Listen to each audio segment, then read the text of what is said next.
이번 시간에 우리 실전 모의고사 제2형 문제를 같이 한번 풀어보도록 하겠습니다. 문제 3번이요. 문제 3번 보니까 이제 분석 작업이다 해서 20점이 총 100점이 되어 있죠. 주어진 시트에서 다음 작업을 수행하고 저장하시오. 그렇게 이제 문제가 나왔고요. 우리 분석 작업 문제를 봤을 때 1번 문제, 2번 문제하고 두 문제가 이제 문제가 나왔습니다. 자, 우리 1번 문제는 부분합을 작성하는 그 문제가 나왔고요. 우리 2번 문제는 이제 통합에 대한 그 문제가 나왔습니다. 자, 이 두 문제를 우리 엑셀을 통해서 같이 한번 문제 풀어보자고요. 1번 문제요. 1번 문제 보니까 이제 분석 작업 1번 시트에 대해서 다음 지상을 처리하시오. 그렇게 이제 문제가 나왔습니다.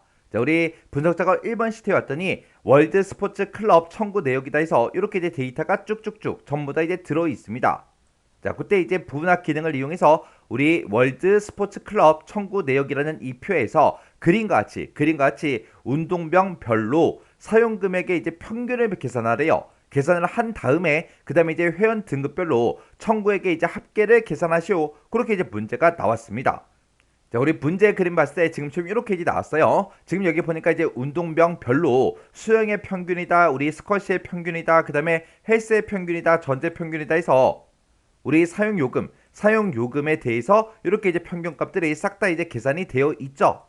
그리고 그때 이제 우리 회원 등급에 따라서 정회원이냐 이제 준회원이냐 거기에 따라서 우리 청구액의 합계가 지금처럼 이렇게 이제 전부 다 이제 계산이 되어 있습니다. 이렇게 해서 우리가 부분합을 작성을 했을 때 지금처럼 이렇게 이제 문제 그림과 똑같이 우리가 부분합이 작성이 되면 되겠죠. 그럼 이제 우리가 부분합이라는 걸 작성해 주면 되는데 부분합을 작성할 때는 딱 두 가지만 기억을 하면 되겠죠. 자, 우리 제일 처음에 뭐부터 한다? 우리는 부분합을 하기 전에 반드시 정렬을 먼저 하더라. 그 다음에 이제 두 번째로 이제 우리가 부분합을 작성하면 되는데 지금처럼 이렇게 이제 두 개의 부분합을 작성하는 그 문제가 나왔을 때는 우리가 두 번째 부분합을 작성할 때 반드시 뭘 해줘야 된다? 새로운 값으로 대치라는 거, 그거 이제 체크가 원래 되어 있는데 그 체크를 해제를 해줘야 되죠. 그거는 이제 새로운 값으로 대치, 요거 이제 해제하는 거는 우리가 두 번째 부분합을 만들 때 해주면 되는 거요. 그럼 이제 우리가 정렬을 먼저 해야 되겠죠. 정렬을 하려고 지금 이 데이터를 보면 사람들의 데이터가 지금처럼 이렇게 이제 쭉쭉쭉 들어있고 맨 밑에는 이 사람들의 전체 합계가 이렇게 이제 계산이 되어 있습니다. 그러면 우리가 이제 정렬하거나 부분합을 만들 때 지금 이 합계가 구해진 거 이거는 이제 이거 빼고 이 위에 이제 회원들의 이 데이터만 가지고 우리가 정렬을 하고 부분합을 만들고 해주면 돼요.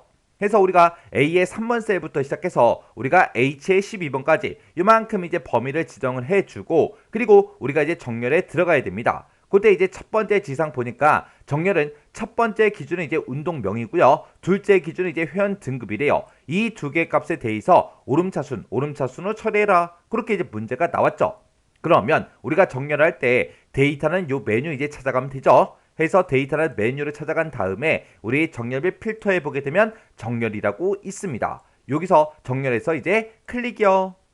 클릭을 했더니 지금쯤 이렇게 이제 정렬되어 상자가 짜잔하고 떴습니다. 그때 이제 첫 번째 기준은 우리 운동명이라 그랬으니까 운동명 찍어주고요. 그 다음에 이제 기준 추가 요거 이제 클릭해 주면 되겠죠. 클릭한 다음에 둘째 기준은 우리 회원 등급이라고 했으니까 회원 등급 요거 찍어주면 되겠죠. 그때 이제 운동명이 됐든 우리 회원 등급이 됐든 둘 다 이제 오름차순을 처리해라. 그렇게 나왔으니까 운동명, 회원 등급 이 두 가지의 오름차순이다. 이렇게 해놓고 우리가 여기서 확인 버튼만 이제 땅 하고 눌러주면 됩니다. 해서 확인이요. 확인 버튼을 누르게 되면 운동명별로 전부 다 이제 오름차순으로 이렇게 이제 정렬이 됐고 그때 운동명이 똑같을 때 이 회원 등급에 따라서 지금처럼 이렇게 이제 오름차순으로 이렇게 이제 정렬이 됐습니다. 그러면 이제 우리가 정렬할 거 다 해줬으니까 이제 부분합만 이제 작성하면 되겠죠. 그러면 지금처럼 이만큼 이제 범위가 설정이 되어 있는 상태에서 우리가 이제 부분합에 들어가면 되겠죠. 그래서 우리가 데이터라는 이 메뉴에 우리 윤곽선에 보게 되면 우리 부분합이라고 있어요. 여기서 이제 부분합에서 클릭이요. 클릭을 했더니 지금처럼 이렇게 이제 부분합 대여 상자가 짜잔하고 떴습니다. 그때 이제 우리는 운동병별로 일단은 우리가 사용요금의 평균값을 먼저 계산을 해야 되겠죠. 왜? 문제에서도 세 번째 지상을 봤을 때 평균하고 이제 합계를 구할 때 그때 그 순서는 위에서 이제 명시된 그 순서대로 처리해라. 그렇게 나왔어요. 문제에서도 평균을 계산한 다음에 합계를 계산하라고 그렇게 나왔죠. 그래서 우리는 그룹할 항목을 일단 운동명으로 먼저 맞춰주고 그때 이제 사용요금의 평균값을 구할 거니까 우리가 사용할 함수를 이제 평균 이렇게 이제 맞춰주면 되겠죠. 그리고 평균값을 구할 때는 우리 사용요금에 대해서 평균값을 구할 겁니다. 해서 사용요금 여기서 이제 체크 표시해 주고요. 맨 밑에 이제 청구액에 체크 표시된 거는 우리가 이제 해제를 해줘야죠. 이렇게 해서 혹시나 다른 곳에 또 체크 표시가 돼 있는 게 있을 수도 있으니까 한 번은 이제 확인해 줘야 됩니다. 이렇게 해서 우리가 운동명별로 사용요금의 평균값을 구해주세요. 그렇게 해서 우리가 이렇게 이제 설정을 해주면 돼요. 그럼 얘는 이제 첫 번째 부분합이니까 이렇게만 설정해 주고 그리고 나서 우리가 확인 버튼만 이제 땅 하고 눌러주면 되겠죠. 그래서 여기서 이제 확인이요. 확인 버튼 눌렀더니 각각 이제 운동명별로 사용요금에 대한 그 평균값이 이렇게 이제 전부 다 계산이 됐습니다. 이렇게 해주면 우리 첫 번째 부분합은 끝났고요. 그 다음에 지금처럼 이렇게 이제 범위가 설정되어 있는 상태에서 또다시 이제 부분합에 들어가면 되겠죠. 그래서 우리 부분합에서 클릭을 했더니 이제 또 부분합 대화 상자가 짜잔하고 떴어요. 그러면 지금 여기까지 이제 전부 다 이제 끝난 거고요. 그 다음에 이제 회원 등급별로 우리 청구액의 합계를 이제 계산해 줄 거예요. 그래서 그때 이제 그룹할 항목은 회원 등급 찍어주고요. 그때 이제 사용할 함수는 합계다. 요거 이제 찍어주고 우리가 이제 합계를 구할 때는 청구액의 이제 합계를 구하라고 그렇게 나왔죠. 해서 우리 사용 요금에 체크 표시된 거는 요거 이제 체크 해제해주고 청구액만 이렇게 이제 체크 표시가 되게 만들어주면 되겠죠. 그렇게 해서 다른 곳에 혹시나 또 체크 표시가 돼 있으면 안 되니까 다른 곳도 이제 확인 한 번만 해주면 되겠죠. 해서 우리가 이제 회원 등급별로 청구액에 합계를 계산해 주세요. 그렇게요. 이렇게 해놓고 얘는 지금 이제 두 번째 부분합을 만드는 거니까 우리가 새로운 값으로 대치라는 거 그거 체크를 꼭 해제를 해줘야 돼요. 해서 바로 밑에 보게 되면 새로운 값으로 대치라고 해서 이곳에 원래 체크 표시가 되어 있어요. 요걸 이제 체크 표시를 해제를 지금처럼 이렇게 이제 해줘야 됩니다. 그리고 나서 이제 여기서 확인 버튼만 이제 땅 하고 눌러주면 되겠죠. 해서 확인이요. 확인 버튼 눌렀더니 그때 정혜원이다, 준혜원이다. 그렇게 해서 우리 정혜원에 요약해서 청구액의 합계가 그리고 준혜원의 합계가 이렇게 이제 계산이 됐습니다. 이렇게 해주면 이제 우리가 부분합을 싹 다 이제 작성을 했고요. 그 다음에 이제 두 번째 지상 봤을 때 부분합에다가 표 스타일 밝게 2번 요 서식을 이제 적용해라. 그렇게 이제 문제가 나왔죠. 그럼 이제 우리가 표 스타일을 이제 적용을 시킬 때는 우리가 홈이라는 요 메뉴 찾아가면 돼요. 홈이라는 메뉴에 보게 되면 지금 이곳에 이제 표 서식이라고 있죠. 여기서 이제 표 서식이라는 거 요거 이제 땅 하고 찍어주면 지금처럼 여러 가지 이제 서식이 쫙 뜹니다. 그러면 그 중에서 우리가 표 스타일 밝게 2번 그거 이제 지정해 주면 되겠죠. 여기 첫 번째 거 마우스 갖다 대보니까 표 스타일 밝게 1번이라고 돼 있습니다. 그 오른쪽 거 여기다가 이제 마우스 갖다 놓으니까 표 스타일 밝게 2번이래요. 요거 이제 지정해 주는 거죠. 그래서 여기서 표 스타일 밝게 2번 클릭이요. 클릭을 하게 되면 지금처럼 표 서식을 어디다가 지정할 거야? 그렇게 이제 데이터를 지정하라고 그렇게 이제 나왔습니다. 그러면 우리가 지금처럼 A의 3번 셀부터 시작해서 맨 밑에 보게 되면 여기 합계 있죠? 합계까지 전부 다 이제 적용을 시킬 거예요. 왜? 문제 그림이 그렇게 되어 있으니까. 지금 여기 맨 마지막에 합계까지 그렇게 이제 표서식이 다 적용이 돼 있다고요. 그러면 우리가 지금 이곳에 써져 있는 거 범위 있죠? 범위 이거 싹 다 지워버리고요. 우리가 이제 A의 3번 셀부터 시작해서 우리가 이제 H의 24번 셀까지 이 전체 영역을 싹 다 이렇게 범위를 지정해 주면 됩니다.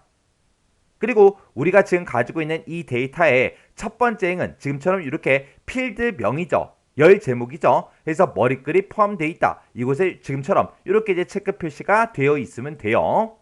만약에 이곳에 체크 표시가 해제가 돼 있으면 우리는 체크 표시를 해줘야 됩니다. 그래서 이제 여기서 확인 버튼만 이제 땅 하고 눌러주면 돼요. 해서 확인이요. 확인 버튼 눌렀더니 문제 그림처럼 이렇게 이제 우리 표 서식이 싹 다 이제 적용이 됐죠. 이렇게 해서 제가 지금 방금 만든 그 부분합이 지금처럼 이렇게 이제 생겼습니다. 이렇게 해서 이제 우리가 부분합을 다 만들었으면 내가 지금 작성한 이 부분합과 그리고 문제 그림상에 있는 그 부분합이 똑같은지 다른지 전부 다 이제 비교해 주면 되는데 그때 지금 여기 봤을 때 정혜연의 요약이다, 준혜연의 요약이다 이렇게 이제 쭉쭉쭉 써져 있는데 얘가 이제 B열의 너비가 좁아서 글씨가 살짝 잘릴 수도 있겠죠. 그리고 스쿼시의 평균, 요것도 이제 C열의 너비가 좁아서 잘릴 수가 있다고요. 그래서 우리가 B열과 요 C열 요 사이에 경계선에다가 마우스 갖다 놓고요. 그때 이제 양쪽 이제 화살표 모양이 나오면 우리가 이제 더블 클릭해서 열 너비를 조정해 주면 됩니다. 그리고 운동명도 마찬가지. 우리 C열과 D열 요 사이에 경계선에다 마우스 갖다 놓고요. 양쪽 화살표 모양이 나오면 이제 더블 클릭해서 우리가 열 너비를 이렇게 이제 조절해 주면 돼요. 그리고 나서 다른데 이제 뭐 글씨 같은 거 잘리는 게 있나 없나 확인해주고, 혹시나 글씨가 이제 잘리면 그런 것들 살짝 우리가 이제 조절을 해주면 됩니다. 그리고 우리가 이제 문제 그림과 비교할 때 이 내용만 비교하지 말고 앞에 있는 이런 윤곽기호 같은 것도 싹 다 이제 똑같은지 다른지 전부 다 이제 확인을 해 주셔야 돼요. 이렇게 하면 이제 우리 부분합 끝이요. 그 다음에 2번 문제요. 2번 문제 보니까 이제 분석 작업 2번 시트에 대해서 다음 지상을 처리하시오. 그렇게 이제 문제가 나왔습니다. 자, 우리 분석 작업 2번 시트에 봤더니 1학기 성적 평가도 하고 이렇게 이제 데이터가 쭉쭉쭉 들어 있고요. 2학기 성적 평가도 하고 이렇게 이제 데이터가 들어 있습니다. 그리고 그 아래쪽에 보니까 우리 전체 평가도 하고 이렇게 이제 데이터가 이렇게 이제 또 작성이 되어 있죠. 그때 데이터 도구의 통합이라는 그 기능을 이용해서 표 1번과 표 2번에 대한 그 필기와 실기 점수의 최소값을 우리 표 3번에다가 표기된 그 학생만 이제 계산하시오. 그렇게 나왔어요. 지금 이곳에는 표 1번과 2번에는 여러 명의 데이터가 이렇게 쭉쭉쭉 전부 다 이제 들어있지만 지금 내가 보고자 하는 거는 이 사람들만 보여달라. 그거예요. 그때 이곳에 필기 점수와 실기 점수에 대해서 우리 문제에서 최소값을 구하라고 그렇게 나왔습니다. 그러면 우리가 이제 통합에 이제 들어갈 때 내가 결과값을 보고자 하는 곳이 지금 이곳이니까 이곳을 이제 싹 다 요만큼 이제 범위를 지정을 해주고, 그리고 나서 우리가 데이터라는 요 메뉴 찾아가고요. 그리고 데이터 도구에 이제 통합으로 이제 들어가면 되겠죠. 그래서 여기서 이제 통합에서 클릭이요. 클릭을 하게 되면 지금처럼 이렇게 이제 통합 대화 상자가 짜잔하고 뜨는데 우리는 필기와 실기 점수의 최소값을 이제 구할 겁니다. 해서 여기서 이제 우리가 사용할 함수를 지금 합계가 아니라 최소값으로 이제 변경시켜 주면 되겠죠. 그리고 그때 이 두 개 데이터, 표 1번 지금 이 데이터와 표 2번 이 데이터를 이제 추가를 시킬 거예요. 그때 이제 참조라는 거 요거 이제 찍어주고, 우리가 이 데이터를 이제 범위를 지정을 할 때 우리가 범위를 A의 2번 셀부터 시작해서 F의 11번까지만 범위를 지정을 해 줄 거예요. 왜? 우리가 통합하고자 하는 거는 평균값, 이 마지막에 있는 이 평균값은 우리가 사용을 하지 않을 거예요. 얘네들은 이 전체 사람들에 대한 그 평균값을 구해 놓은 거잖아요. 해서 우리가 요만큼만 이제 범위를 싹 다 이제 지정을 할 겁니다. 그래서 표 1번에 있는 거 1학기 성적 평가에 요만큼 이제 범위 지정해주고 추가 버튼 땅 하고 눌러주면 지금처럼 이렇게 이제 표 1번의 데이터가 이렇게 이제 추가가 됩니다. 그 다음에 이제 표 2번 데이터요. 우리 H의 2번 셀부터 시작해서 우리 M의 우리 11번까지 요만큼 이제 범위 지정해 주면 되겠죠. 그리고 나서 이 영역도 이제 우리 또 추가해 주면 되겠죠. 해서 추가 버튼이요. 이렇게 해서 이 두 개 영역을 싹 다 이제 추가시킨 다음에 지금 내가 결과값을 보고자 하는 곳에 그때 첫 행과 왼쪽 열을 기준으로 해서 데이터를 통합해 달라. 그렇게 해줘야죠. 해서 첫 행하고 왼쪽 열 둘 다 이제 체크 표시를 이렇게 해주면 됩니다. 그리고 나서 이제 여기서 확인 버튼만 눌러주면 되겠죠. 해서 이 두 개의 데이터에 대해서 우리 함수 최소값을 구해달라. 그때 이제 첫 행과 왼쪽 열을 기준으로 해서 구해달라. 그렇게 해요. 그렇게 해놓고 확인이요. 확인 버튼을 이제 땅 하고 눌렀더니 지금처럼 이렇게 이제 계산이 됐습니다. 이렇게 해서 지금 이 문제를 통해서 우리가 통합을 할 때 전체 데이터 범위를 잡는다고 해서 이만큼을 잡으면 안 돼요. 맨 밑에 있는 저런 평균은 우리 통합할 데이터가 아니기 때문에 요만큼만 범위를 지정을 해줘야 돼요. 이렇게 하면 우리 2번 문제 끝이요. 이렇게 해서 우리가 분석 작업에 있는 이 두 문제를 같이 한번 풀어봤는데, 이 두 문제도 문제를 풀어봤을 때 뭐 크게 딱히 엄청나게 어렵거나 그런 내용은 없었습니다. 그래서 이 정도 수준의 문제가 나왔을 때는 여러분들이 시험장에서 무조건 맞출 수 있게 공부하셔야 돼요. 그래서 이 문제도 강의가 끝나자마자 직접 엑셀을 열어서 문제를 한번 풀어보세요. 문제를 풀어보시고 헷갈리거나 잘 안 되는 그런 내용들이 있을 때는 꼭 반복적으로 연습하고 지나가시기 바랍니다.